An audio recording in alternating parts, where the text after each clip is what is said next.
यह कहानी पूरी तरह काल्पनिक है। इसमें दिखाए गए सभी पात्र, स्थान और घटनाएं लेखक की कल्पना पर आधारित हैं। किसी जीवित या मृत व्यक्ति, संस्था, धर्म या समुदाय से इसका कोई संबंध मात्र संयोग हो सकता है। इस वीडियो का उद्देश्य केवल मनोरंजन है। कृपया इसे वास्तविकता न समझें। अगर किसी को इससे ठेस पहुंची हो, तो हमें खेद है। यह जानबूझकर नहीं किया गया है। अनिता के उस हाथ में जिसमें रसमलाई से भरा चम्मच था वो हवा में ही रुक जाता है। उसकी आंखों के सामने अतीत कुछ यादें अपने आप तैरने लगती है। फ्लैशबैक। कुछ सालों पहले, रात का वक्त, जिंदल मैंशन में देर रात का समय, सब घरवाले शायद सो रहे थे पर अनिता अब भी जाग रही थी और जिंदल मैंशन के डाइनिंग हॉल में बैठी काफी देर से किसी का इंतजार कर रही थी। आंखों में नींद तो उसकी भी बहुत थी पर किसी तरह उसने खुद को जगाए रखा था। वो वही सोफे पर काफी देर से बैठी थी और उसकी नजरें गेट पर टिकी थी।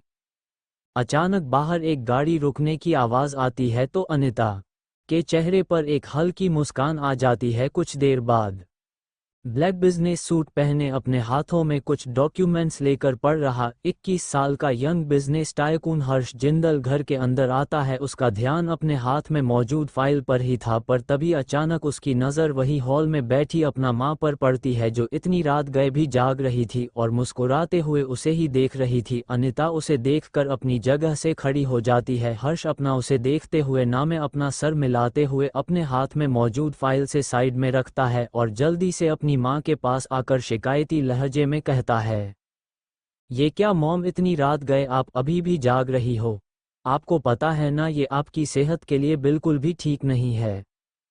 अनिता उसका गाल प्यार से सहलाते हुए कहती है, अरे ऐसे कैसे सो जाती है, मैं अच्छे से जानती हूँ तुम्हारे खड़ूस पापा ने उन फॉरेन क्लाइंट्स से डील करने की जिम्मेदारी तुम्हें दी है और इसी के चक्कर में तुमने आजकल ठीक से खाना पीना भी छोड़ दिया है, इसीलिए तो इतने कमज़ोर होते जा रहे हो। मैं सब जानती हूँ बेटा, मैं माँ हूँ तुम्हारी। ये कहकर अनिता पास में मौजूद डाइनिंग टेबल पर हर्ष के लिए खाना लगाने लगती है। हर्ष उसकी बात सुनकर गहरी सांस लेकर हल्के गुस्से में कहता है, अगर यही बात थी तो आप किसी सर्वेंट को भी तो कह सकती थी ना, आखिर ये लोग सैलरी किस बात की लेते हैं? अनिता उसकी बात सुनकर मुस्कुराती है। वो अपनी मीठी आवाज में खाना परोसते हुए कहती है, क्योंकि मैं अच्छे से जानती हूँ अगर मैं यहाँ किसी सर्वेंट को बिठाकर जाती तो तुम ज़रूर उसे भगा देते। इस पर दोनों माँ बेटे एक साथ मुस्करा देते हैं। कुछ देर बाद हर्ष डाइनिंग टेबल पर बैठा खाना खा रहा था। अनिता भी उसकी सामने वाली चेयर पर बैठी मुस्कुराते हुए अपने बेटे को खाना खाते हुए देख रही थी। सब हो गया ना ठीक से? ई मीन वो डील तुमने क्रैक कर ली ना? अनिता फिक्र भरे लहजे में कहती है तो हर्ष भी मुस्कुराते हुए हल्के एटीट्यूड में कहता है, ऑफ कोर्स मॉम, आपका बेटा कोई काम अपने हाथ में ले और वो सक्सेसफुल ना हो, ऐसा हो सकता है क्या? इस पर अनिता भी मुस्कुरा देती है। कुछ देर बाद वो हर्ष का थका हुआ चेहरा देखती है तो उसका सर सहलाते हुए शिकायती अंदाज में कहती है, ये तुम्हारे पापा भी ना इतनी कम उम्र में इतना बोझ डाल दिया मेरे बच्चे पे, देखो ना कितने थक गए हो तुम। अरे तुम्हारी उम्र के दूसरे लड़के कॉलेज जाते हैं, गाड़ियाँ चलाते हैं, लड़कियाँ घुमाते हैं, गर्लफ्रेंडर्स बनाते हैं और एक तुम हो जिसने जिंदल ग्रुप्स का सारा बोझ अपने सर पर लिया हुआ है। अपने भाई आकाश को ही देख लो, पता नहीं वो तुम्हारी तरह जिम्मेदार कब बनेगा। अपनी बात कहते कहते अनिता उदास हो जाती है। हर्ष उसकी बात सुनकर उसे देखने लगता है। उसे पता था कि उसके भाई आकाश की हरकतें अक्सर उसकी मां को हर्ट करती है तो वो मुस्कुराते हुए टॉपिक चेंज करने के लिए कहता है, मॉम आपको पता है ना मुझे ये सब बिल्कुल पसंद नहीं है, मैं अपनी इसी लाइफ में खुश हूँ। हाँ हाँ सब पता है मुझे, अनिता कहती है। कुछ देर बाद हर्ष का खाना हो जाता है तो वो अपनी जगह से उठने लगता है तो अनिता उसे रोकते हुए अपने सर पर हल्की चपत लगाते हुए कहती है, अरे रुको रुको, कहाँ जा रहे हो? एक चीज़ तो मैं भूल ही गई। ये कहकर अनिता वहाँ से उठकर तेजी से किचन की ओर चली जाती है। हर्ष नासमझी में उसी तरफ देखता रहता है।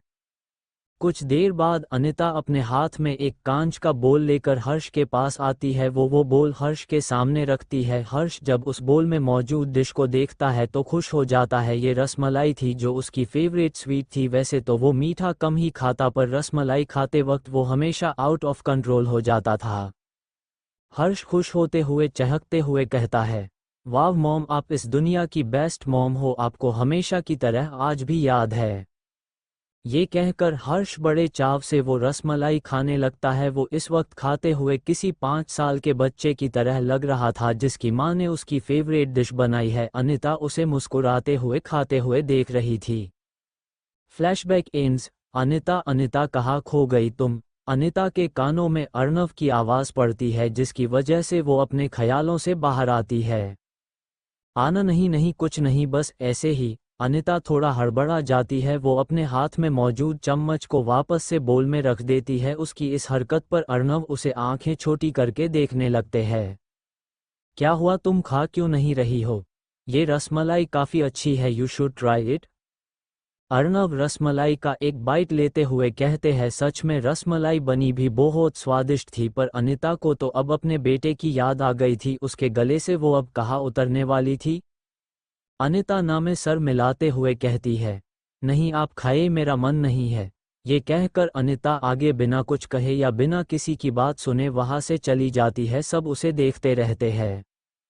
वहीं पुणे में इस वक्त हर्ष और अनन्या भी रात का खाना खा रहे थे। वो दोनों कल रात को ही मुंबई से पुणे वापस आ गए थे। हर्ष के हाथ में एक रोटी और सब्जी का निवाला मौजूद था, वो जो उसके मुंह के काफ़ी करीब था, पर वो उसे खाने की बजाय किसी गहरी सोच में था। अनन्या जो कि वही उसके पास बैठी खाना खा रही थी, उसकी नज़र हर्ष पर पड़ती है तो वो उसे यूं अपनी सोच में गुम देख ना समझी में कहती है, क्या हुआ समर, खाना अच्छा नहीं बना क्या?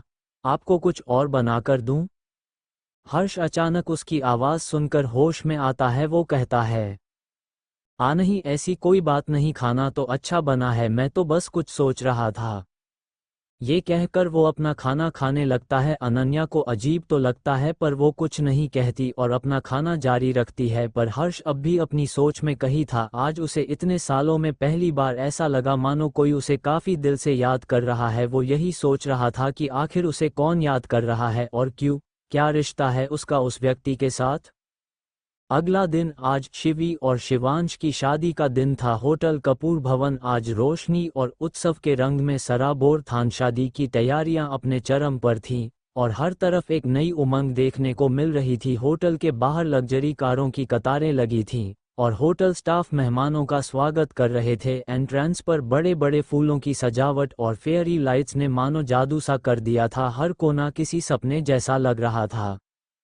लॉबी में मेहमान आते जाते दिख रहे थे, आपस में हंसी मजाक और अभिवादन का आदान प्रदान करते हुए। कुछ लोग रिसेप्शन के पास खड़े होकर सेल्फी लेने में व्यस्त थे तो कुछ शादी के माहौल का आनंद ले रहे थे। वेटर्स ट्रे में मॉकटेल्स और स्नैक्स लेकर घूम रहे थे। हर मेहमान का खास ख्याल रखा जा रहा था। तंत्री से लेकर मंत्री तक बड़े बड़े लोग इस ग्रैंड वेडिंग को अटेंड करने के लिए आए हुए थे।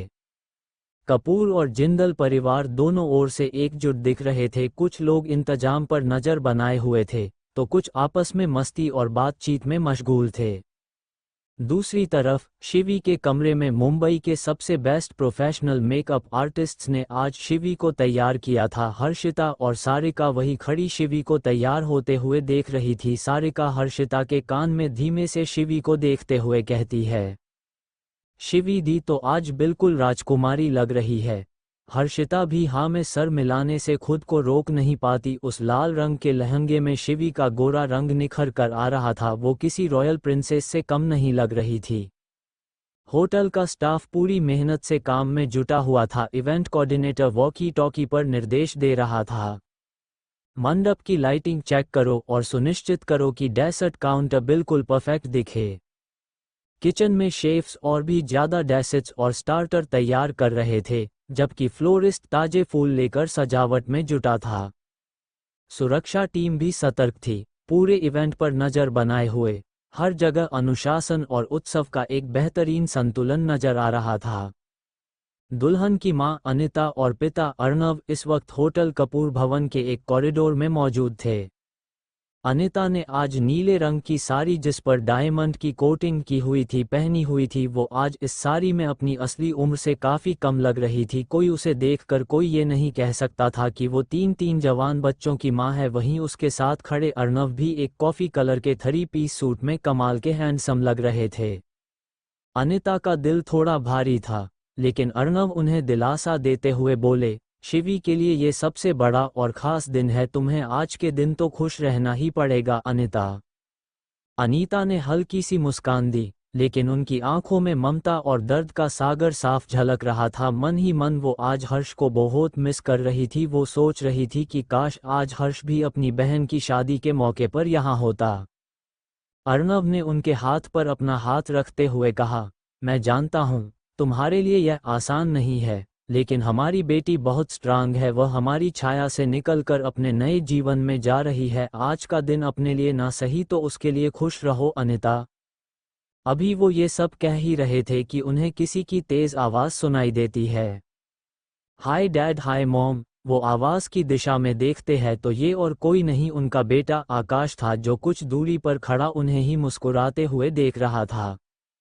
आकाश चलकर उनके पास आता है। अर्णव उसे देखते हुए तंज भरे अंदाज में कहते हैं, तो टाइम मिल गया तुम्हें अपनी बहन की शादी में आने का। कहा थे तुम इतने दिनों से, तुम्हें खुद को भी खबर है इसकी।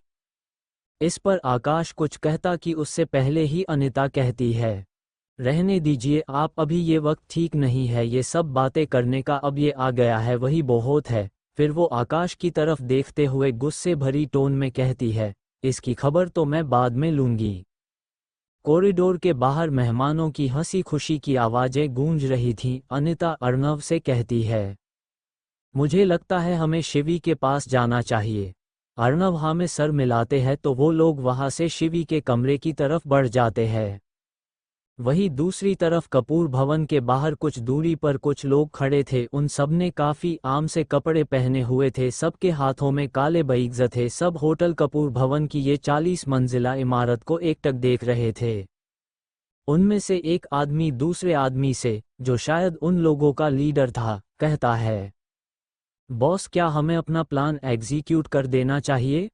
पर उनका बॉस शांत था। वो उस बड़े से शानदार होटल के बड़े से एंट्रेंस को देखते हुए कहता है, नहीं अभी नहीं, हमें ये शादी होने का इंतज़ार करना होगा, क्योंकि इस वक्त पहरा काफ़ी सख्त है। एक बार शादी हो जाए तो ये पहरा अपने आप कम हो जाएगा और फिर हम अंदर मौजूद उन दो बड़े खानदान के लोगों और उनके मेहमानों को आसानी से होस्टेज बना लेंगे। फिर हम देखते हैं कि वो कैसे नहीं आता, उसे यहाँ आना ही पड़ेगा। ये आदमी और कोई नहीं, फिरोज पाशा, जिसे कुछ महीनों पहले ब्लैक पैंथर ने ईरान में मौजूद उसके सीक्रेट विला में घुसकर मार दिया था। उसका खास आदमी अहमद जमाल था, जो उस रात किसी तरह ब्लैक पैंथर से अपनी जान बचाने में सफल हो गया था। बट बॉस, क्या आपको पूरा यकीन है कि हम सब उसके लिए काफ़ी है? वो दूसरा आदमी डाउट करते हुए कहता है। इस पर अहमद जमाल एक नज़र अपने पूरे ग्रह को देखता है, जो एक 20 आदमियों का ग्रुप था। वो सब के सब हटे कट्टे, लंबे चौड़े और ट्रेन थे, जो किसी बड़े से बड़े कमांडो को भी पलक झपकते ही मौत के घाट उतार सकते थे। पर तभी अहमद जमाल की आंखों के सामने उस रात का दृश्य आ जाता है, जब उसके बॉस फिरोज पाशा के 20 खास पर्सनल कमांडोज, जिनको खास तौर पर फिरोज पाशा ने अपनी सेफ्टी के लिए अपॉइंट किया था, उन्हें ब्लैक पैंथर ने कैसे कुछ मिनटों के अंदर ही निपटा दिया था। वो तो उसकी किस्मत अच्छी थी कि वो किसी तरह वहां से निकलने में कामयाब हो गया था, वरना उस दिन उन लोगों के साथ उसकी भी लाश वहां पड़ी रहती। ये सब सोचते हुए अहमद जमाल के सर से ठंडा पसीना बहने लगता है और वो अपना थूक निगल लेता है, लेकिन वो अपने अंदर का डर अपने साथियों से छिपा हुए उन्हें कॉन्फिडेंस से कहता है, आहा हम सब काफी है उसके लिए, डोंट वरी। फिर एक बार होटल को देखते हुए एक टेढ़ी मुस्कान के साथ कहता है, और वैसे भी अगर कुछ हो गया तो अंदर ये जो लोग हैं ना, ये है ना हमारी ढाल, ये लोग हमारी ब्लैक पैंथर से बचने में मदद करेंगे। उसकी इस बात पर वो सब आतंकवादी उस होटल की बड़ी सी बिल्डिंग को देखकर मुस्कराने लगते हैं। शिवी को उन दोनों मेकअप आर्टिस्ट्स ने अब पूरी तरह से तैयार कर दिया था। वो मेकअप आर्टिस्ट उसे तैयार करके वहां से निकल जाती है। शिवी वह खड़ी आईने में अपने आप को उस दुल्हन के लिबास में देखने लगती है। उसकी आंखें हल्की नम थी। उसने सोचा नहीं था कि उसकी जिंदगी में ये पल इतनी जल्दी आ जाएगा। सारिका और हर्षिता आगे बढ़कर उसके पास आते हैं और उसकी पीठ पर हाथ रखकर उसे दिलासा देने लगते हैं। तभी अर्णव और अनिता भी वहां आ जाते हैं। वो दोनों भी अपनी बच्ची को इस दुल्हन के जोड़े ने देख इमोशनल हो जाते हैं। दोनों की आंखें भर आती है। अर्णव हर्षिता और सारिका को वहां से जाने का इशारा करते हैं तो वो दोनों वहां से निकल जाते हैं। शिवी, जिसने अपने आंसू अब तक किसी तरह अपनी आंखों में थाम रखे थे, उसकी आंखें एकदम से छलक पड़ती है। वो अनिता के गले लगकर फूट फूट कर रोने लगती है। अनिता की भी आंखें आंसुओं से डबडबा गई थी, पर उसे पता था वो इस वक्त अपनी बेटी के सामने कमजोर नहीं पड़ सकती थी। अर्णव वही खड़े उन माँ बेटी को ऐसे इमोशनल होते हुए देख रहे थे, पर वो बिल्कुल शांत थे। वही होटल के बॉल रूम में एक बड़ा सा खूबसूरत मंडप मौजूद था जो हीरो और गुलाबी फूलों की सजावट से बना था, और शायद इसकी अकेले की कीमत भी करोड़ों में थी। शिवांश दूल्हे के लिबास में तैयार था और वही बैठा अपनी दुल्हन का इंतजार कर रहा था। उसके मॉम डैड उसे ही कब से इस दूल्हे के रूप में बैठा देख रहे थे, जिसमें वो किसी राजकुमार जैसा लग रहा था। मंडप चारों तरफ से दिल्ली और मुंबई के बड़े बड़े लोगों और वीआईपीज़ से घिरा हुआ था, जो अपने हाथों में फूलों की पंखुड़ियों लेकर दूल्हा दुल्हन का इस्तकबाल करने के लिए तैयार थे। ये शादी कोई मामूली शादी तो थी नहीं। ये शादी सिर्फ के दो बड़े बड़े खानदानों के बच्चों के बीच की शादी नहीं थी। ये तो कपूर और जिंदल फैमिली के बीच की शादी थी। आखिरकार सबका इंतजार खत्म होता है और दुल्हन बनी शिवी अपने मॉम डैड के साथ धीमे कदमों से मंडप की ओर बढ़ने लगती है। सब उसकी ही तरफ देख रहे थे। ये तीनों काफी एलिगेंट और अट्रैक्टिव लग रहे थे। शिवी का वो लंबा सा दुल्हन का जुड़ा और नेट के घूंघट से छिपा उसका वो खूबसूरत चेहरा सबका ध्यान अपनी तरफ खींच लेता है। हर लड़की की तरह वो भी इस शादी के जोड़े में काफी सुंदर लग रही थी। अनिता भी ये सब देख रही थी। ये सब वैसा ही था जैसा उसने सोचा था अपनी बेटी के लिए। कुछ देर बाद शिवी और शिवांश दोनों ही उस मंडप में एक साथ बैठे थे। उनके सामने मौजूद पंडित जी शादी के मंत्र पढ़ रहे थे और थोड़ी ही देर में शादी की रस्में शुरू हो जाती है। कुछ ही देर में शिवांश अपने नाम का सिंदूर शिवी की मांग में और मंगलसूत्र उसके गले में डाल देता है। उसने ये सब करते हुए मन ही मन शिवी से काफ़ी सारे वादे कर लिए थे। वो शिवी को मन ही मन काफ़ी पसंद करता था, पर उसने ये बात किसी से कही नहीं थी। खैर, अब वक्त आ गया था फेरों का। अब शिवी और शिवांश उस मंडप के चारों तरफ फेरे लेने लगती है। अनिता अर्णव नम आंखों से ये सब देख रहे थे। उन्हें यकीन नहीं हो रहा था कि उनकी छोटी सी गुड़िया किसी की पत्नी बनने जा रही है, किसी के घर की बहू बनने जा रही है। सब बाराती उन दोनों पर फूल बरसा रहे थे। आकाश भी वहीं समीर और कामिनी के बगल में खड़ा ये सब देख रहा था। उसे वैसे तो इस शादी से ज्यादा कोई मतलब नहीं था। उसे शिवी से भी कोई लगाव नहीं था। वो सिर्फ यहाँ एक फॉर्मेलिटी पूरी करने के लिए आया था। आखिरकार शिवी और शिवांश के फेरे पूरे होते हैं। ये विवाह संपन्न हुआ।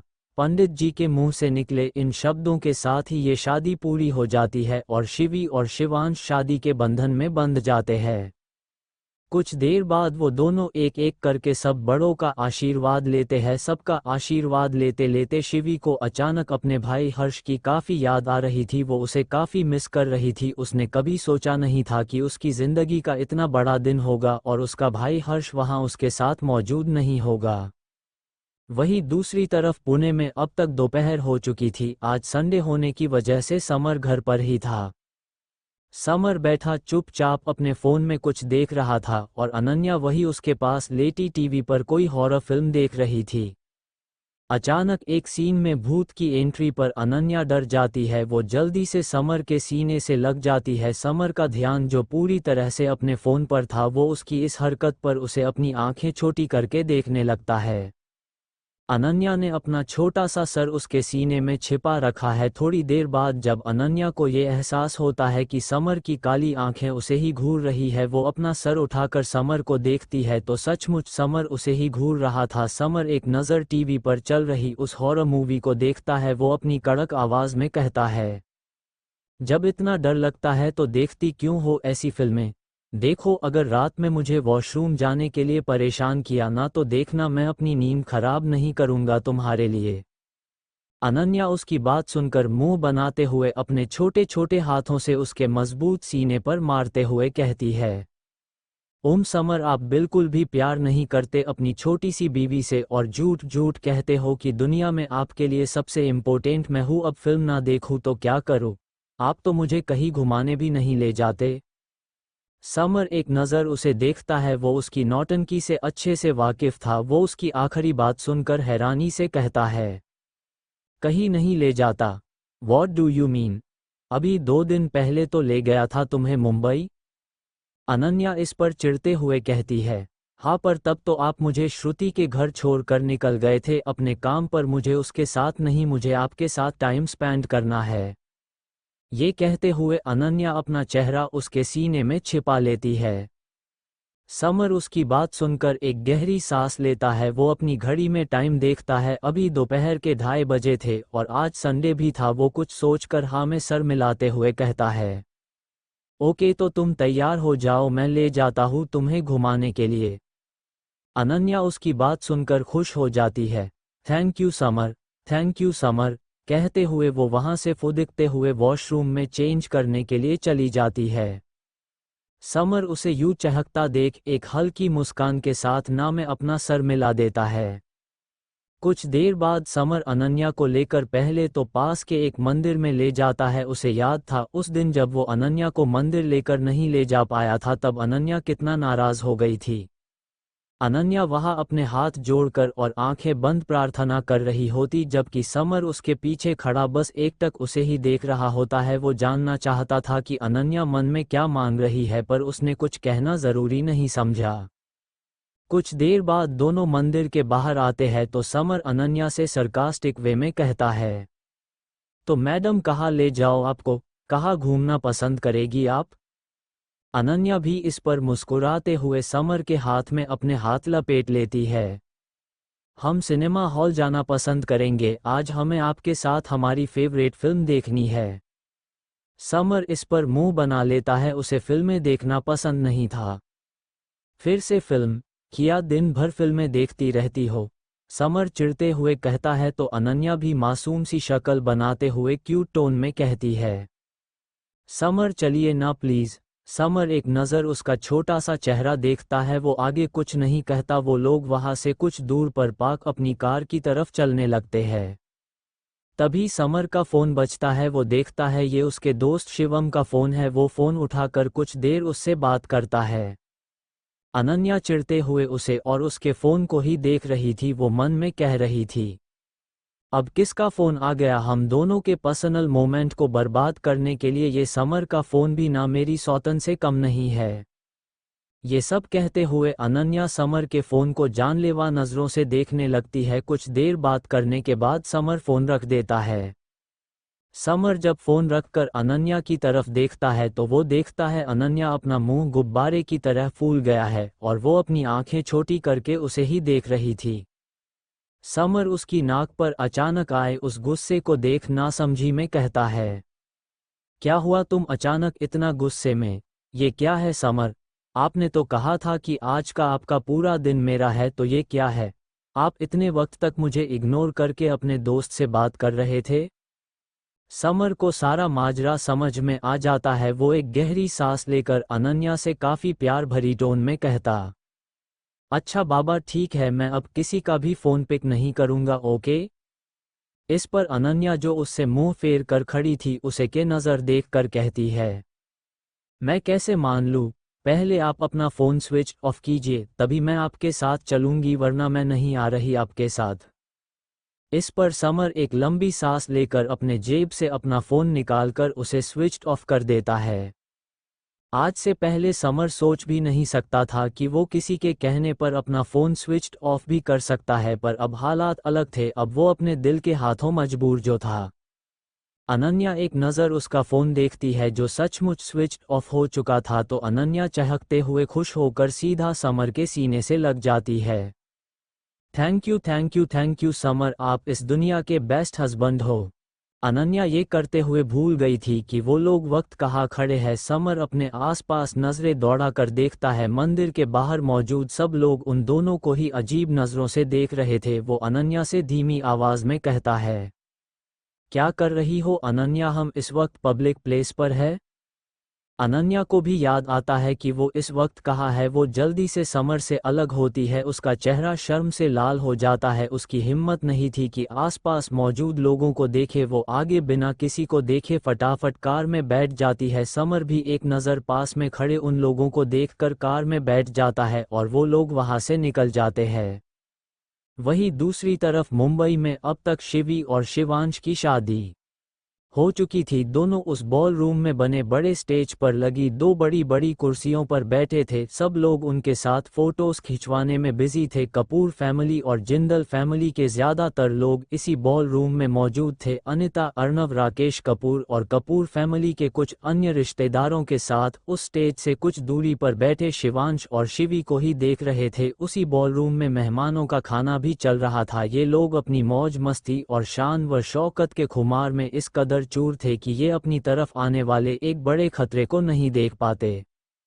अगले ही पल 15 से 20 लोग क्लीनर्स की यूनिफॉर्म पहने उस बड़े से बॉल रूम में एंटर करते हैं। उन लोगों के चेहरों पर कोई भाव नहीं था और सब अपने अपने चेहरे झुकाए एक कतार में चले जा रहे थे। उनके सबकी पीठ पर काले बैग भी टंगे हुए थे, पर कोई भी इन पर ध्यान नहीं देता। जिन लोगों का ध्यान कुछ देर के लिए इन पर था, उन्हें लगा शायद मेहमानों के खाना खाने की वजह से बॉलरूम में जो कचरा फैला हुआ है वो साफ करने के लिए होटल स्टाफ ने इन्हें यहाँ भेजा है। वो लोग उस बॉल रूम में आकर अपना काम करने का नाटक कर रहे थे। ये लोग कोई और नहीं, अहमद जमाल और उसके साथी थे जो क्लीनर्स का भेष बदलकर होटल के अंदर आ गए थे। अहमद जमाल कुछ देर उस बॉल रूम की सिचुएशन देखने लगता है। उसकी आंखें वहां का कोना कोना स्कैन कर रही थी। वहां इस वक्त तकरीबन 150 से 200 लोग मौजूद थे। जिंदल फैमिली और कपूर फैमिली के साथ वहां दूसरे काफ़ी सारे वीवीआईपीएस मौजूद थे। अहमद जमाल का एक साथी उससे आंखों ही आंखों में इशारा करता है, मानो पूछ रहा हो कि क्या हमें हमला कर देना चाहिए, पर अहमद जमाल यहाँ वहाँ देखते हुए ना में इशारा करता है। अहमद जमाल पहले ये कंफर्म कर लेना चाहता था कि कहीं वहाँ कोई गार्ड या कोई सीक्रेट सिक्योरिटी मेसेस तो मौजूद नहीं है। आखिर ये इतने बड़े खानदानों के बीच की शादी थी, ऐसा तो हो नहीं सकता था कि ये लोग यहाँ ऐसे ही बिना किसी सेफ्टी या सिक्योरिटी के इतना बड़ा जश्न मन रहे हो। पर काफ़ी देर देखने के बाद भी उसे कुछ नहीं दिखता, सब कुछ नॉर्मल ही था। बदकिस्मती से उस वक्त वहाँ जिंदल फैमिली या कपूर फैमिली में से किसी का भी कोई गार्ड मौजूद नहीं था। ये उन लोगों ने पहले ही तय कर दिया था। तभी अचानक बॉल रूम की सारी लाइट्स बंद हो जाती है। पूरे हॉल में अंधेरा छा जाता है, किसी को कुछ नहीं दिख रहा था। तभी उनके सामने एक खूबसूरत सी मॉडल आकर खड़ी हो जाती है। लाइट का फोकस इस वक्त सिर्फ उसी मॉडल पर था और पूरे बॉल रूम में अंधेरा छाया हुआ था। सब उस मॉडल को नासमझी में देख रहे थे। वो मॉडल वाकई में काफ़ी सुंदर थी, पर अगले ही उस बॉल रूम में एक सॉन्ग प्ले होता है। वो मॉडल उस गाने पर डांस करने लगती है। उन लोगों को ये समझने में देर नहीं लगती कि ये मॉडल उनके मनोरंजन के लिए यहाँ आए हैं। वो सब एक चैन की सांस लेते हैं। ये मॉडल कपूर फैमिली की तरफ से बुलाई गई थी। काफ़ी देर तक वो मॉडल अलग अलग बॉलीवुड सॉन्ग्स पर डांस करती है। वो काफ़ी अच्छा नाच रही थी, देखने वाले उसे देखकर काफ़ी एंजॉय कर रहे थे। तभी अचानक उस बॉल रूम में एक गोली की आवाज़ गूंज जाती है और चारों तरफ हल्ला मच जाता है। अंधेरे में ही वो लोग यहाँ से वहाँ भागने लगते हैं, पर किसी को कुछ नहीं दिखता। पूरे बॉल रूम में हर तरफ बस लोगों की चीखें गूंजने लगती है। अनिता, जिसने अर्नव का हाथ कसकर पकड़ रखा था, अचानक उसे याद आता है कि उसकी नई नवेली दुल्हन बनी शिवी स्टेज पर थी। वो शिवी का नाम पुकारती है, पर उसे शिवी की तरफ से कोई जवाब नहीं मिलता। अचानक एक झटके के साथ उस बॉल रूम की लाइट वापस आती है तो वो सब लोग अपने सामने का नज़ारा देखकर हैरान रह जाते हैं। बंद करो ये नाच गाना, एक दमदार और खुखर आवाज़ उस बॉल रूम में गूंज जाती है। बॉल रूम में मौजूद लोग जब अपने सामने का नज़ारा देखते हैं तो उन सब की सांसें ही उनके हलक में फंस जाती है। वो सब लोग इस वक्त बड़ी बड़ी बंदूकों के निशाने पर थे। वो 15 से 20 लोग जो वहां कुछ देर पहले क्लीनर्स बनकर आए थे, उन सब ने उन्हें चारों तरफ से घर लिया था। वो सब इस वक्त मौत की कगार पर थे। वहां एकदम से ये सब देखकर अफरा तफरी मच जाती है। अनिता, जो वही अर्नव के साथ खड़ी थी, जब वो स्टेज की तरफ अपनी बेटी शिवी को देखने के लिए अपनी नज़रें दौड़ाती है तो उसकी तो मानो दुनिया ही हिल जाती है। तीन लोगों ने उसकी बेटी और दामाद शिवांश को बंदूक की नोक पर होस्टेज बना लिया था। अनिता के मुंह से एक चीख निकल जाती है, शिवी, पर अर्णव उसे उसका हाथ पकड़कर रोक लेते हैं। अनिता, क्या कर रही हो? रुको अनिता, शिवी और शिवांश उनके कब्जे में है, अगर हम कुछ करेंगे तो वो लोग उन्हें नहीं छोड़ेंगे। अर्णव तेज आवाज में कहते हैं तो अनिता उनकी बात को समझते हुए किसी तरह खुद को रोक लेती है। वही शिवांश के मॉम डैड का भी अपने बेटे को गन पॉइंट पर देखकर कुछ यही हाल था। शिवी और शिवांश दोनों काफी डरे हुए थे। उन लोगों के हाथों में कोई छोटी मोटी गन्स नहीं बल्कि राइफल्स और मशीन गन्स थी जो पलक झपकते ही किसी को भी भून कर रख सकती थी। अनजाने में ही शिवी शिवांश से लिपट जाती है। शिवांश भी जल्दी से उसे अपने पीछे कर लेता है। वो तीन लोग जिन्होंने उन पर अपनी बंदूकें तानी थी उनमें से एक वार्निंग टोन में कहता है, कोई होशियारी नहीं वरना। शिवांश और शिवी उसकी बात जल्दी से हाँ में सर मिला देते हैं। अहमद जमाल ये सब शोर सुनकर इरिटेट हो जाता है। वो तेज आवाज में एक गोली हवा में फायर करके दांत पीसते हुए कहता है, ए बंद करो ये अपनी चपड़ चपड़, और अब कोई आवाज नहीं वरना एक एक को भून कर रख दूंगा।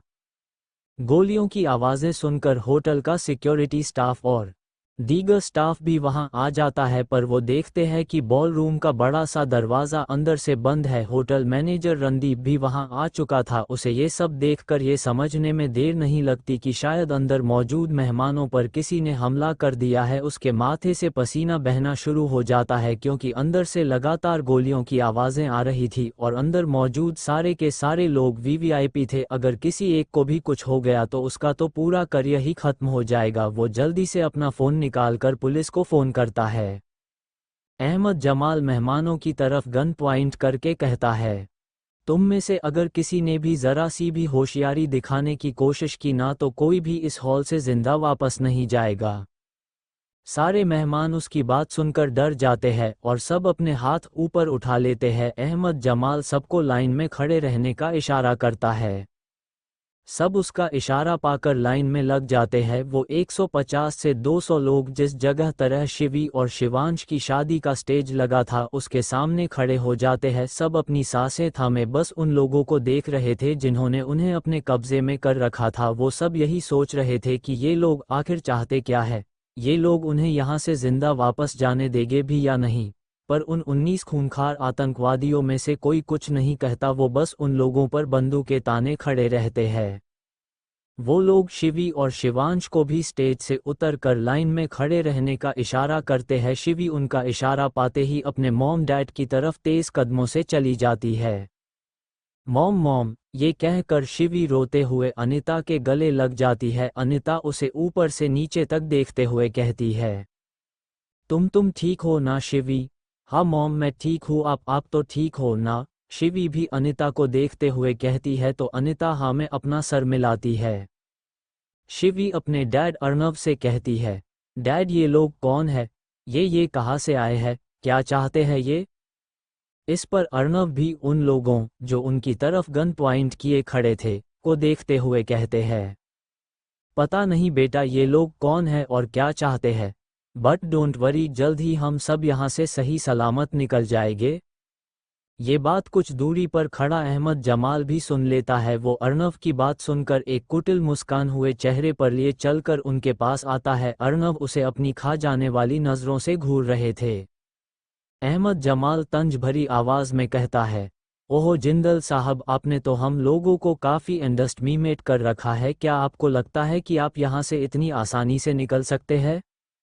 अर्णव पहले तो हैरान थे कि आखिर इस इंसान को उनका नाम कैसे पता, पर वो उसकी बात पर ज्यादा ध्यान ना देते हुए सीधा मुद्दे की बात कहते हैं। कौन हो तुम लोग और क्या चाहिए तुम्हें? कुछ बताओगे भी? पैसे चाहिए तुम लोगों को? बताओ कितने चाहिए? सीधे सीधे पैसे लेकर यहाँ से निकल जाना। मैं वादा करता हूँ पुलिस या कोई और तुम्हारे खिलाफ कोई एक्शन नहीं लेगा। अहमद जमाल उनकी बात सुनकर कुछ देर के लिए खामोश हो जाता है और फिर जोर जोर से शैतानों की तरह हंसने लगता है। उस बॉल रूम में उसकी हंसी गूंज रही थी क्योंकि वहां काफी सन्नाटा था। सब उसे डरी हुई नजरों से देख रहे थे क्योंकि वो इस वक्त किसी शैतान से कम नहीं लग रहा था। होटल का सिक्योरिटी स्टाफ बाहर खड़ा दरवाजा खोलने की कोशिश कर रहा था पर दरवाजा अंदर से लॉक था और काफी मजबूत था, किसी से भी वो दरवाजा नहीं टूट रहा था। अहमद जमाल अपनी हंसी पर किसी कहता है, जिंदल साहब आप पैसे वाले लोगों की यही तो बुरी आदत है, हर बात को पैसों के तराजू में रख कर तोलते हैं। वैसे इतनी जल्दी क्या है यहाँ से जाने की? अभी तो हम आए हैं, अभी तो पार्टी शुरू हुई है, कुछ देर रुकिए तो। उसकी बात सुनकर अर्नव और भी कुछ कहने वाले थे पर अनिता उनका हाथ पकड़ लेती है और उन्हें शांत रहने का इशारा करती है। अर्नव किसी तरह अपना गुस्सा दबा लेते हैं। 1 घंटा ऐसे ही बीत जाता है। जैसे जैसे वक्त बीत रहा था, बॉल रूम के बाहर खड़े होटल मैनेजर रणदीप की सांसें तेज हो रही थी क्योंकि अंदर से अब आवाजें आना भी बंद हो गई थी। अब तक पुलिस भी वहां पहुंच गई थी, वो लोग भी लगातार दरवाजा खटखटा रहे थे। कौन हो तुम लोग? क्या चाहिए तुम्हें? छोड़ दो उन लोगों को, देखो पुलिस ने तुम लोगों को घेर रखा है। उन लोगों को अगर कुछ हुआ तो तुम लोग भी बच कर जा नहीं सकते। एक सब इंस्पेक्टर अपनी तेज आवाज में दरवाजा खटखटा कर कहता है। अंदर फंसे लोग वीवीआईपी थे, इसी वजह से पुलिस के सारे आला से आला अफसर और अधिकारी वहां पहुंचे गए थे। वहां इस वक्त काफी कियोस मचा हुआ था। होटल को चारों तरफ से पुलिस ने घेर लिया था पर पुलिस को इंतजार था तो बस उन आतंकवादियों के अगले इशारे का। पर अंदर से कोई जवाब नहीं आ रहा था। वो लोग किसी को उन लोगों को छोड़ने के बदले अपनी डिमांड्स बताने के लिए तैयार ही नहीं थे। काफी देर बीत जाने के बाद अहमद जमाल एक लंबी अंगड़ाई लेता है, मानो वो काफी थक गया है। वो उन मेहमानों और जिंदल फैमिली खासकर कि अर्नव को देखते हुए एक तिरछी मुस्कान के साथ कहता है, काफी देर हो गई है, चलो अब तो मैं भी बोर हो गया हूँ, चलो हम हमारा पासा फेंक ही देते हैं। इस पर उसके बाकी साथी भी हाँ में सर मिलाते हैं। तभी बाहर मौजूद पुलिस की आवाज़ अहमद जमाल के कानों में पड़ती है जो माइक्रोफोन की मदद से बात कर रहे थे।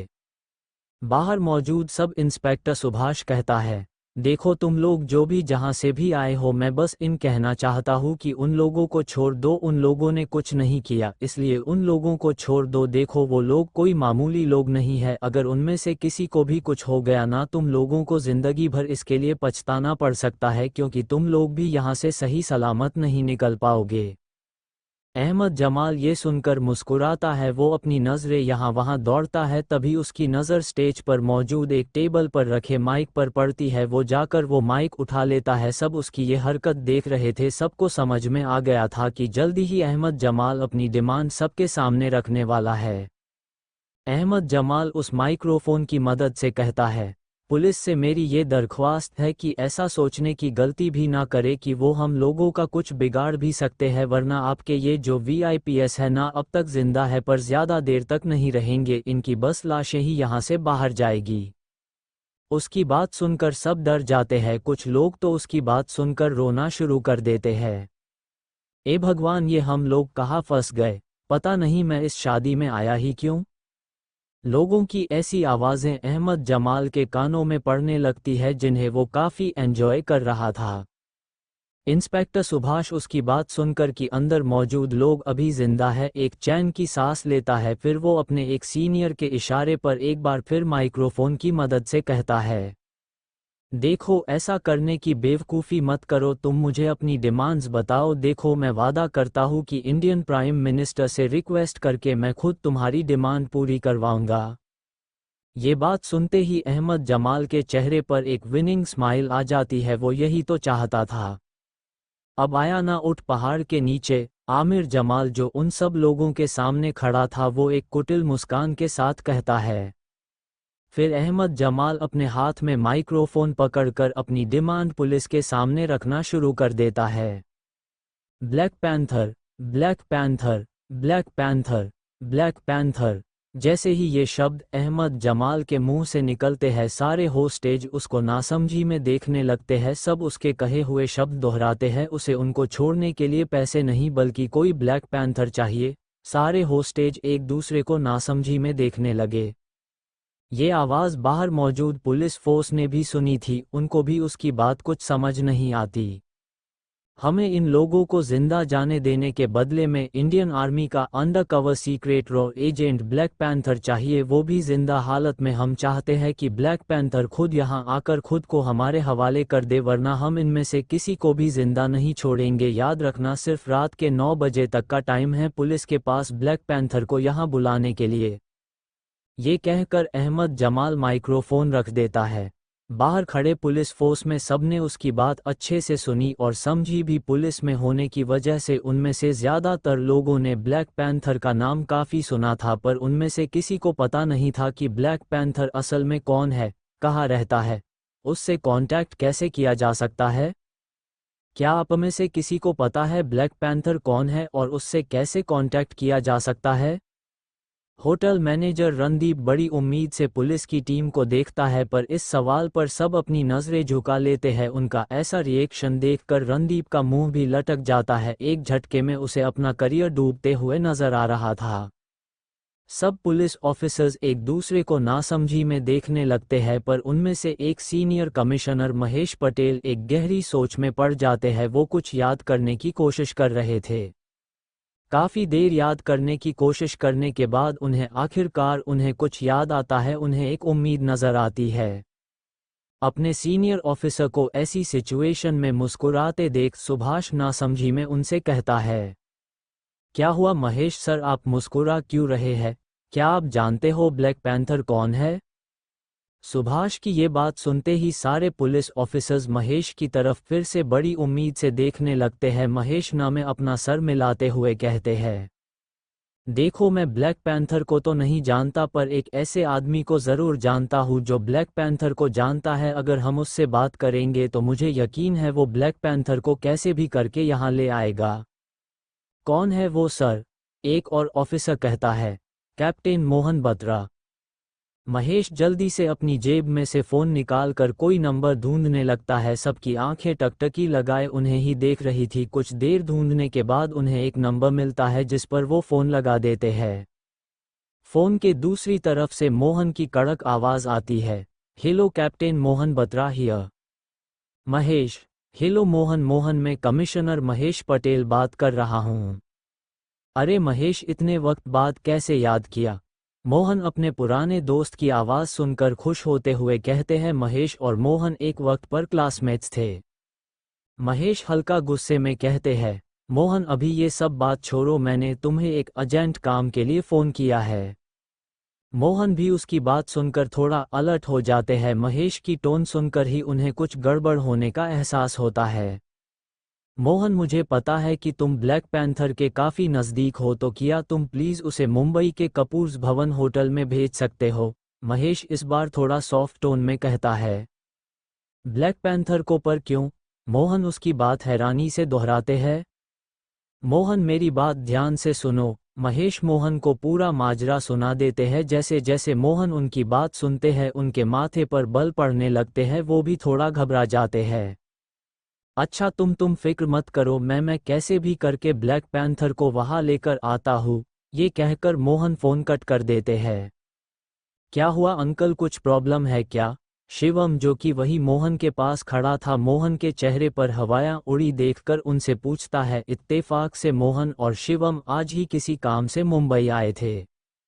वो सब मैं तुम्हें बाद में बताता हूँ, फिलहाल तुम गाड़ी में बैठो और गाड़ी को होटल कपूर्स भवन ले चलो।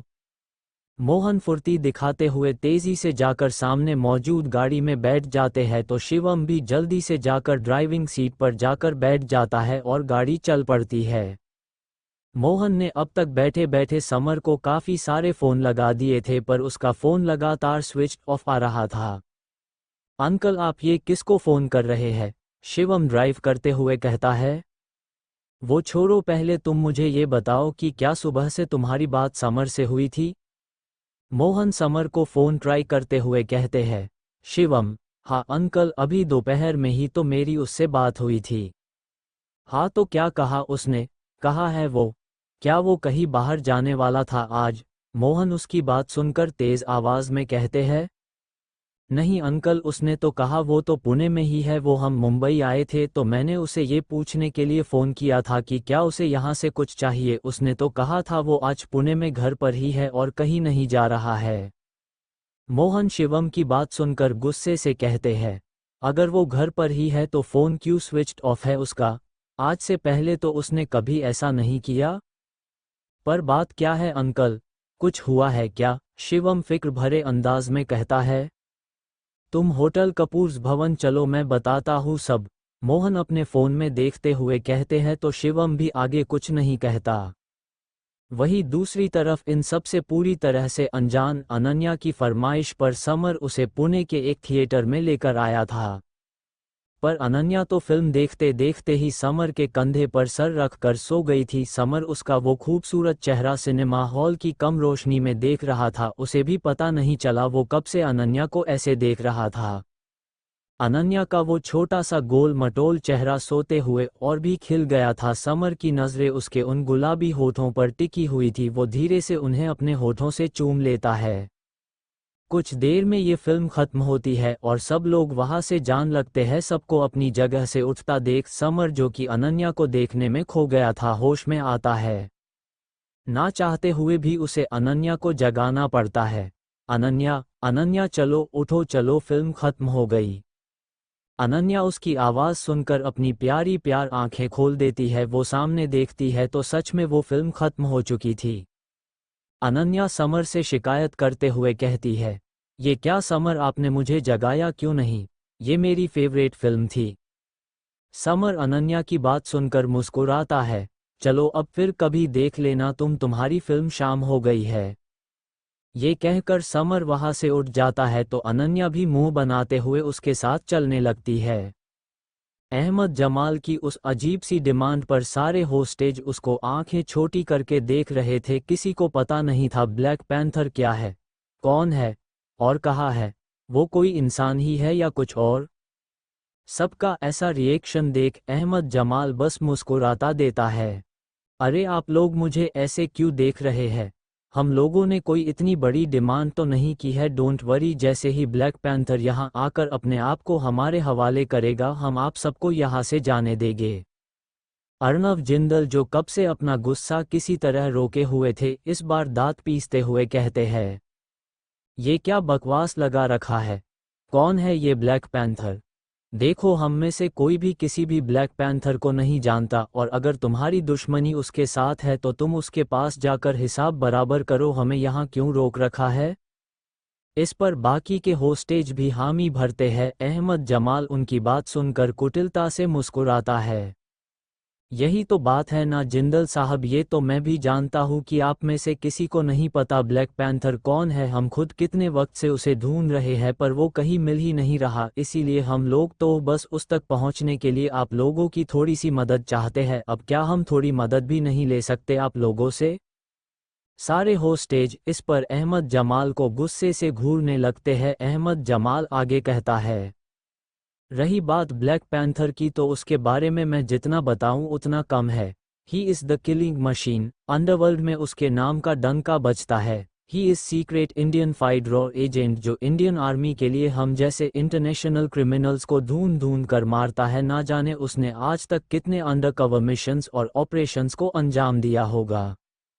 ये सब कहते हुए अहमद जमाल के सर से पसीना बह रहा था। उसे उस रात के बाद से ब्लैक पैंथर के नाम से भी डर लगने लगा था। वो तो यहाँ आने भी नहीं वाला था पर हालात ऐसे हो गए कि उसे आना पड़ा। वो आगे कहता है, 7 साल पहले तक लोग कहते थे कि ब्लैक पैंथर मर चुका है, पर पता नहीं वो कैसे जिंदा हो गया पिछले 7 सालों में। तो उसने अपना रुतबा अंडरवर्ल्ड में और भी ज़्यादा जमा लिया, पर सुनने में आया है कि वो अब एक रिटायर्ड एजेंट है। किसी को नहीं पता वो इन दिनों कहाँ पर है। पिछले 4 महीनों से हम लोग उसे कुत्तों की तरह ढूंढ रहे थे पर वो कहीं मिल ही नहीं रहा। ना जाने देश के किस कोने में अपनी पहचान बदल कर बैठा है। उसके पास हमारे बॉस की एक बेहद कीमती चीज़ है। अगर ब्लैक पैंथर यहाँ आकर खुद उस चीज़ को और अपने आप को हमारे हवाले कर दे तो मैं वादा करता हूँ आप लोगों में से किसी को भी बिना एक खरोच पहुंचाएं यहाँ से जाने दिया जाएगा। सबने उसकी बात बड़ी ध्यान से सुनी। अहमद जमाल की बात सुनकर सबको इस बात का अंदाज़ा हुआ कि जिन लोगों ने उन्हें यहाँ होस्टेज बनाया हुआ है वो कोई मामूली लोग नहीं बल्कि अंडरवर्ल्ड से जुड़े हुए हैं। बढ़ते समय के साथ उन लोगों में डर और घबराहट बढ़ता जा रहा था, क्योंकि अब बाहर से पुलिस की हलचल की आवाज़ आना भी बंद हो गई थी। उन लोगों में वहाँ से बचकर निकलने की उम्मीद कम होती जा रही थी, क्योंकि रात के 9 बजने में अब कुछ ही घंटे बाकी थे। सबकी नज़र रह रहकर दीवार पर टंगी उस घड़ी पर जा रही थी जिसमें अभी 5:30 बजे थे। कुछ उस बॉल रूम के बाहर शिवम और मोहन आ जाते हैं। मोहन को देखते ही महेश उन्हें पहचान लेता है। वो भागकर उनके पास आकर कहता है, मोहन, मोहन तुम आ गए, ब्लैक पैंथर कहाँ है? फिर वो उनके साथ मौजूद शिवम को देखते हुए कहता है, वहाँ मौजूद पुलिस फोर्स और सारा होटल स्टाफ उनको ही देख रहे थे। क्या ये? नहीं, ये वो नहीं है जो तुम समझ रहे हो, ये तो मेरे दोस्त के बेटा है शिवम। मोहन महेश की गलत फहमी को दूर करते हुए कहते हैं। फिर वो बॉल रूम के बड़े से दरवाजे को देखते हुए महेश से कहते हैं, क्या वो लोग अंदर ही है? महेश हाँ में सर मिलाते हुए कहते हैं, हाँ वो लोग अंदर ही है। उन लोगों ने सबको होस्टेज बनाया हुआ है। वो कह रहे हैं कि अगर रात के 9 बजे तक ब्लैक पैंथर यहाँ नहीं आया तो वो सबको मार देंगे। शिवम और मोहन उनकी बात सुनकर गहरी सोच में पड़ जाते हैं। शिवम मोहन को साइड में ले जाकर धीमी आवाज में कहने लगता है, मोहन अंकल, ये लोग जरूर ऑस्टिन डिसूजा के आदमी है, तभी ये सब हरकतें कर रहे हैं। अब अगर समर फोन उठा नहीं रहा तो क्यों ना मैं ही ब्लैक पैंथर बनकर अंदर चला जाऊं। उन लोगों को थोड़ी ना पता है कि असली ब्लैक पैंथर कौन है। मोहन उसकी बात सुनकर सख्त आवाज में कहते हैं, नो शिवम नो, तुम इतने ट्रेन नहीं हो अभी कि इन सबको एक साथ ठिकाने लगा दो। मैं तुम्हारी जान ऐसे खतरे में नहीं डाल सकता। पर अंकल, इतने सारे लोगों की जान के बदले अगर मेरी अकेले की जान चली जाए तो इसमें क्या हर्ज है? जरा सोचिए अंकल, अंदर बच्चे हो सकते हैं, औरतें हो सकती है, बूढ़े हो सकते हैं, इन सब की जान के सामने मुझ अकेले की जान की क्या कीमत? इस पर मोहन भी सोच में पड़ जाते हैं। बात तो शिवम को सही थी, पर फिर भी वो इसके लिए तैयार नहीं थे। वो कुछ सोचते हुए कहते हैं, शिवम, हमारे पास अभी भी थोड़ा टाइम है। अगर हम किसी तरह समर को यहाँ बुलाए तो वो आसानी से इन लोगों को ठिकाने लगा सकता है। पर अंकल, उसका फ़ोन तो स्विच्ड ऑफ है, हम उसको बुलाएंगे कैसे? शिवम समर का फ़ोन ट्राई करते हुए कहता है। कुछ देर और सोचने के बाद शिवम कहता है, अंकल, क्या आपके पास अनन्या का नंबर है? उसे तो पता ही होगा कि समर कहाँ है। मोहन इस पर ना में सर मिलाते हुए कहते हैं, नहीं, मेरे पास अनन्या का नंबर नहीं है, उसने पुणे आने के बाद से ही अपना नंबर चेंज कर दिया था। इस पर दोनों में एक खामोशी पसर जाती है। कुछ देर खामोश रहने के बाद मोहन कुछ सोचकर कहते हैं, शिवम, तुम एक काम करो, तुम जुनैद को बुला लो और समर को फ़ोन ट्राई करते रहो। अगर समर नहीं आता तो हम तीनों अंदर चले जाएंगे। ब्लैक पैंथर और उसके साथ ही बन के कुछ भी हो जाए, हमें अंदर मौजूद लोगों की जान बचानी ही होगी, फिर चाहे जो हो जाए। शिवम इस पर हाँ में सर मिलाकर एक दूसरा नंबर डायल कर देता है।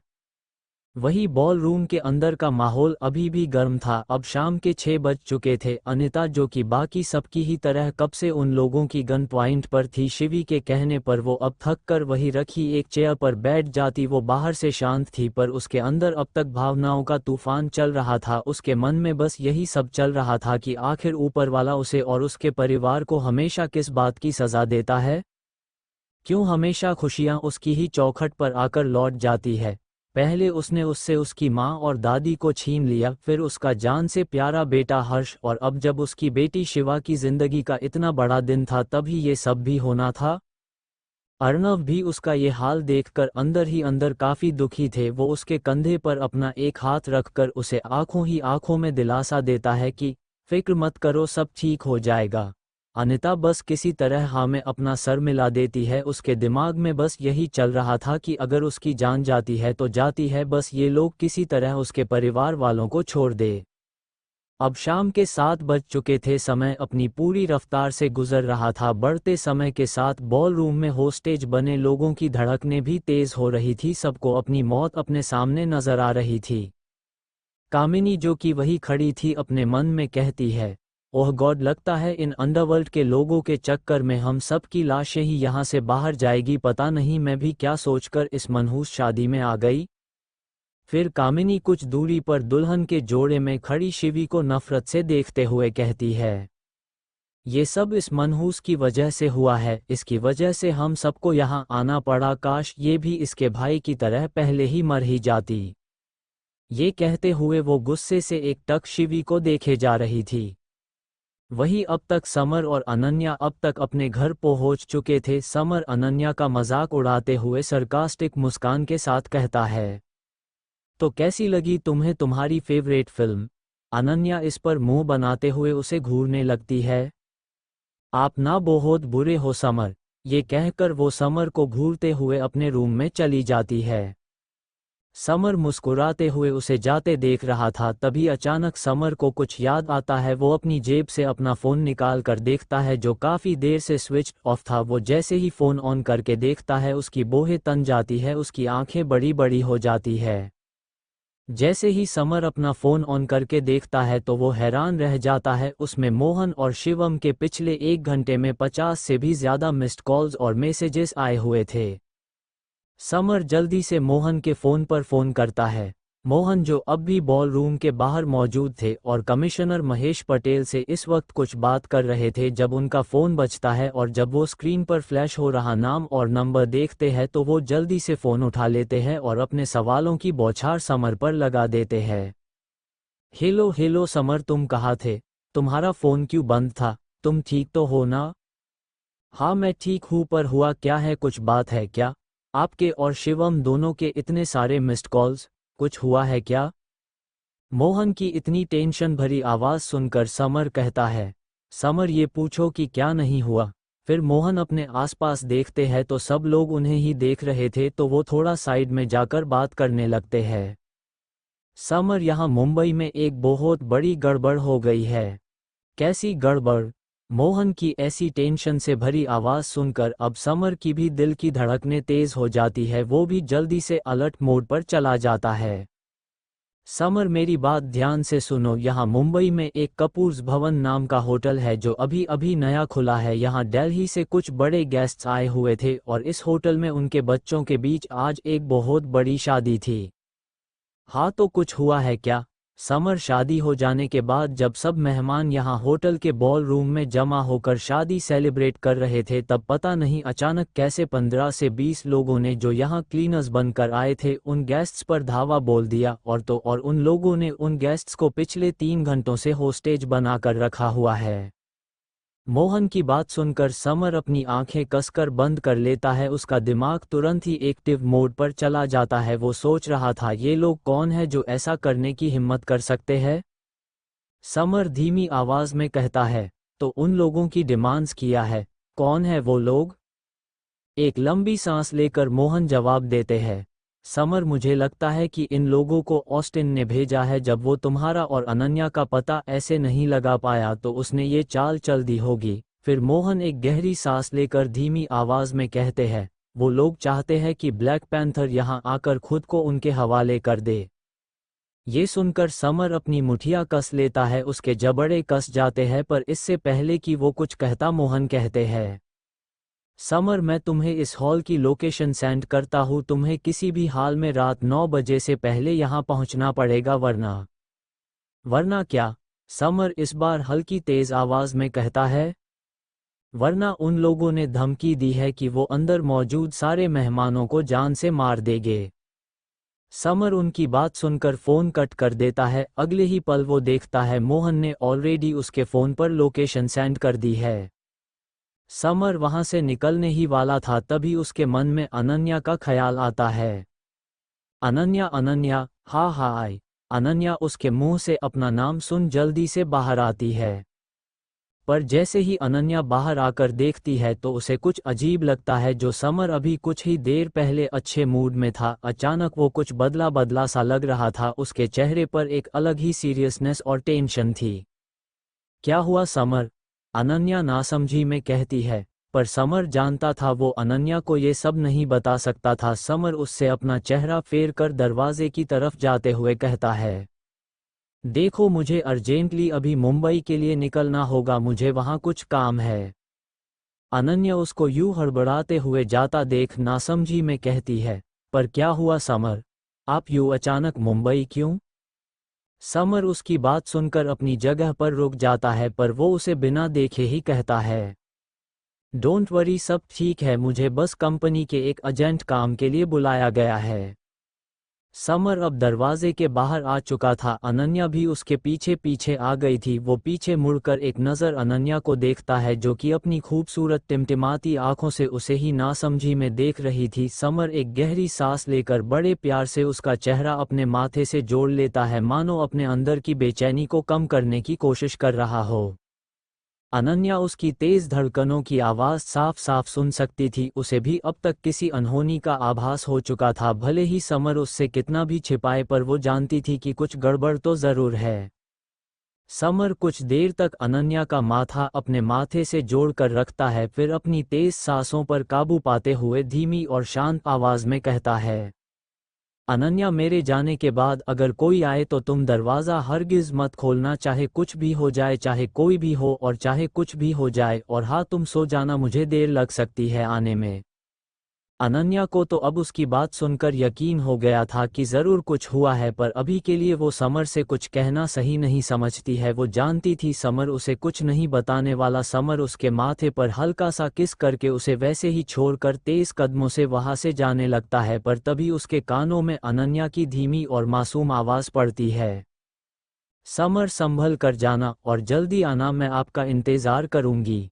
अनन्या की आवाज़ में इतनी मासूमियत थी, इतनी मिठास थी कि समर उसे सुनकर पीछे मुड़ने की हिम्मत भी नहीं कर पाता। वो जानता था उसके शब्द समर के कानों में अभी भी गूंज रहे थे, मैं आपका इंतज़ार करूंगी। समर जानता था कि जिस जगह वो अभी जा रहा है, हो सकता है वो वहाँ से शायद जिंदा लौट कर भी ना आए। हो सकता है वो अनन्या से आखिरी बार मिल रहा हो और अनन्या उससे आखिरी बार देख रही है। वो यही सोच रहा था कि अगर वो वापस नहीं आया तो अनन्या का क्या, वो कैसे जिएगी उसके बिना?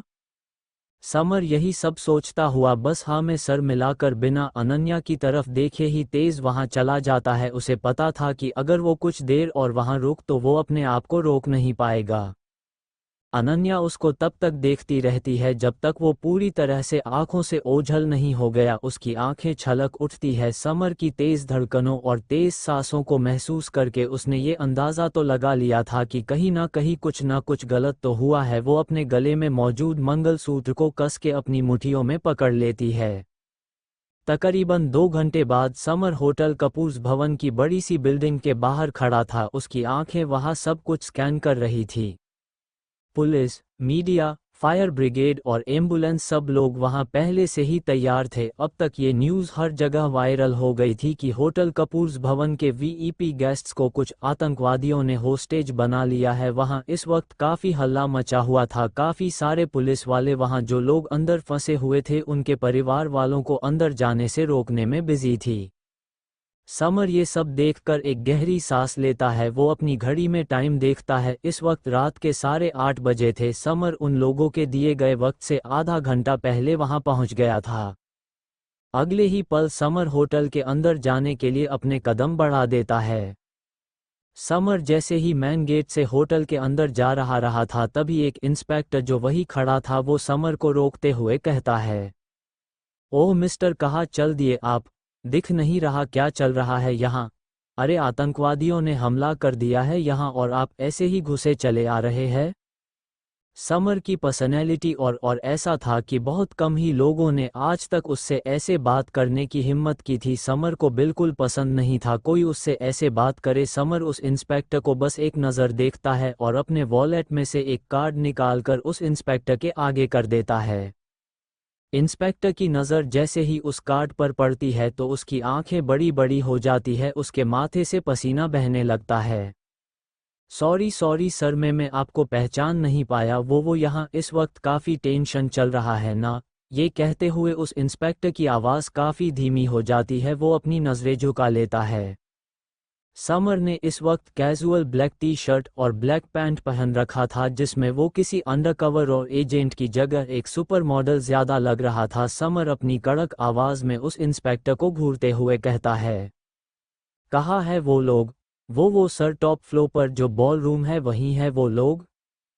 कुछ ही देर में समर भी होटल टॉप फ्लोर पर पहुंच जाता है। वो देखता है वहां सिचुएशन पहले से ही काफ़ी नाजुक है। काफ़ी सारे पुलिस ऑफिसर्स और कुछ आर्मी ऑफिसर्स भी वहां बॉल रूम के बाहर कॉरिडोर में खड़े इस बड़ी सी मुसीबत से बचने के तरीके ढूंढ रहे थे। उन लोगों के से किसी का भी ध्यान समर की तरफ नहीं था। तभी होटल का मैनेजर रणदीप जो वही खड़ा था, उसकी नज़र अचानक पीछे आ रहे समर पर पड़ती है। वो उसे देखकर काफ़ी हैरान था। वो भागकर समर के पास आकर कहता है, अरे मिस्टर जिंदल, आप बाहर कैसे आए? आप तो अंदर थे ना?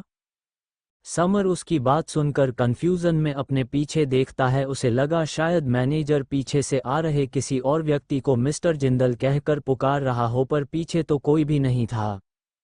रणदीप समर को ऊपर से नीचे देखते हुए आगे कहता है, और आप इतने जवान कैसे हो गए सर आप तो?